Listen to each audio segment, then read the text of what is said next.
Every city has its voice. This is the one of Baden Baden, the spa city in southern Germany. It's famous for its thermal springs, healing fresh air and rich history.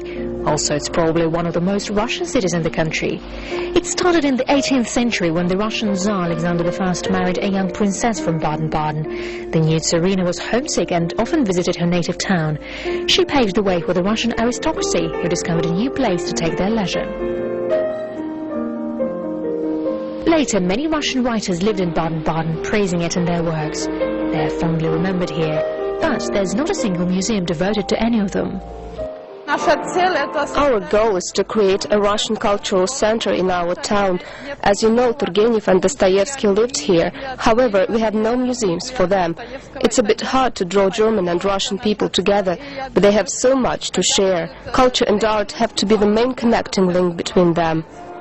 In the 19th century, this house was a center of Russian cultural and intellectual life in Baden-Baden. Ivan Turgenev, a famous Russian writer, lived here for 10 years and was visited by leading Russian, German and French cultural figures. It has a gorgeous garden which is partially seen from here, but nowadays it's private ownership and we're not allowed inside. Today, Baden-Baden attracts thousands of Russian tourists. The renewed tradition of Russian-style balls also contributes to its growing popularity. Economic and cultural ties between the two countries are becoming stronger. So city officials say they are keen to encourage more Russian tourists. We have not that many. We have 35,000 guests per year.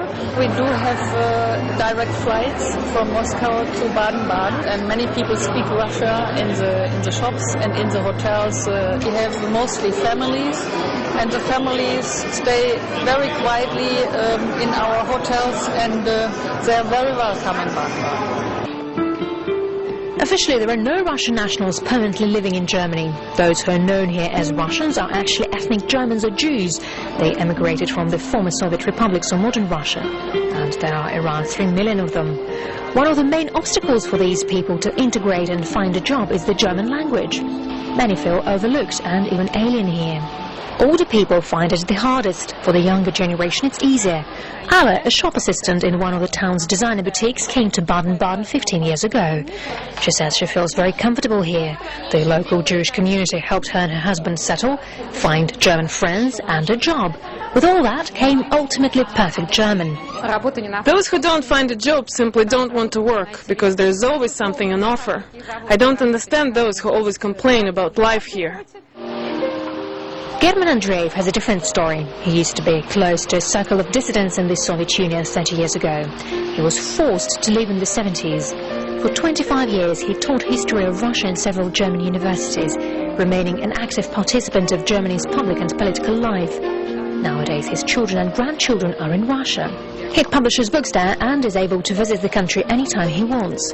He says 3 decades ago, one of the dissidents' demands was a right for people to move freely from the Soviet Union and back.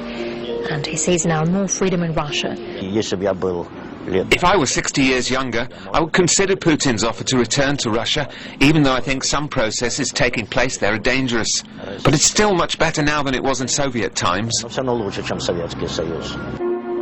So this is Baden-Baden. Take a walk in the center of the city and you suddenly bump into the Orthodox Church, simply called here the Russian Church. And here's the Festspiel House. It's proud to host the world-famous St. Petersburg's Mariinsky Symphony Orchestra, which performs here once a year. Tickets are sold out months before the event, showing that Russian culture is in great demand in this part of the world. So finding the feel and spirit of Russia in this tiny German city is easy, despite the distance between them. Yulia Shapovalova, RT, Baden-Baden, Germany.